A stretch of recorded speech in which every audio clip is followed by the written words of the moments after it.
Greetings, gamers! As some of you may be fully aware, or may not be, I don't know, depending if you follow me on Twitter, I watched the Sony press conference, and something has been bothering me between now and then, and I'm making this video because I want to deal with this issue.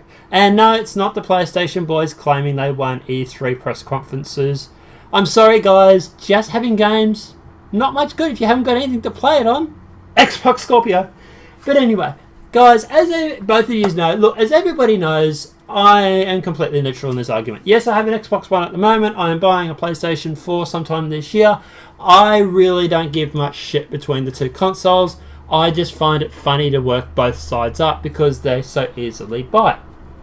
But one thing that does bother me is when Sony came out on stage and claimed that they had all these consoles VR ready. Now they were claiming that all the PlayStation 4 consoles are VR capable and ready, and that this is going to be their VR platform. The reason I have a problem with this is because even Xbox One Scorpio, by some industry analysts, for example Eurogamer, have stated that they are a tiny bit concerned whether or not the Xbox One Scorpio will be able to actually perform VR. Now, the reason why they're saying that is Xbox One has over 6 teraflops of GPU at the moment at the time of this video. The Sony PlayStation 5 or Neuro has a reported 4.2 teraflops. So yes, Xbox does have an extra 40% capacity in their GPU when it comes to processor and teraflops.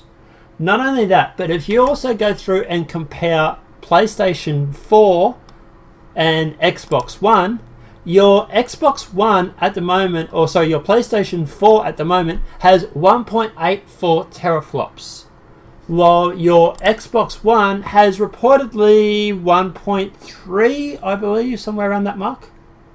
I've lost the part of my article where it actually said the exact amount. But anyway, so they're both around that same sort of mark. And yes, obviously the PlayStation 4 is slightly more powerful.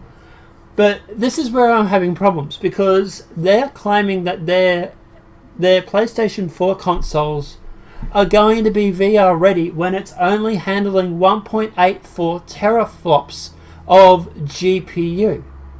Now, if some analysts are coming out saying the Xbox Scorpio is going to have problems at 6 teraflops, how the hell is a system that is over 3 times less powerful going to handle VR?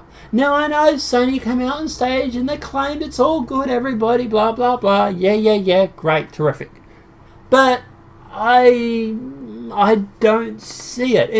If we've got a system, Xbox Scorpio, and it is going to have problems, and it's 3 times stronger or more powerful than a current system, how is the current system going to run VR?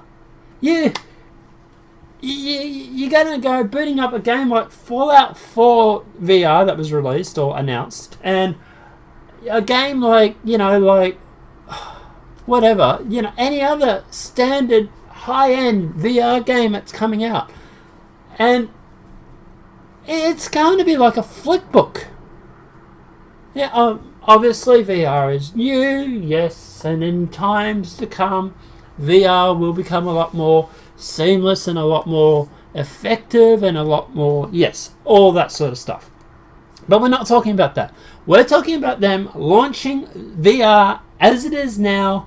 And yes, I am fully aware there are VR systems out there already where people are playing the consoles and they're using the Sony PlayStation 4 as it is now. I can see the comments. You forgot about the VR that's already running. It looks okay.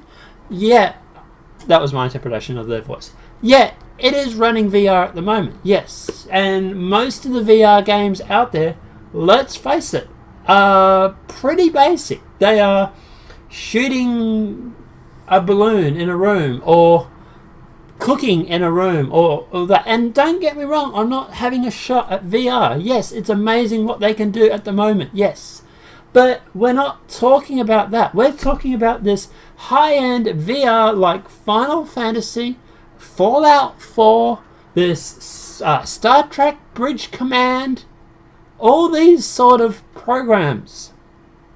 And I'll guarantee you guys now, they were not running those systems or those demos that were at E3 on a PlayStation 4 system. In fact, I bet you behind the curtain, there was a big ass PC that ran those systems to make it look as smooth as possibly can. And I get a little upset and annoyed when Sony comes out and says, we got so many consoles ready. No, you don't. You have so many consoles in the current market at the moment that can run basic VR. If you want your customers to buy Fallout 4, Star Trek Space Command, Final Fantasy, etc., etc., etc., or any other full VR game that is coming out in the future, they are going to have to upgrade. And deliberately misleading people in claiming that you have VR capable systems in the actual market at the moment, I'm sorry, but that is an absolute load of crap. And it is misleading to claim that. And I know why they've done it, because there has been a lot of people that have come out and have said, how are these systems going to run VR when even Xbox One Scorpio is going to struggle? And they are saying the exact same thing that I am saying now.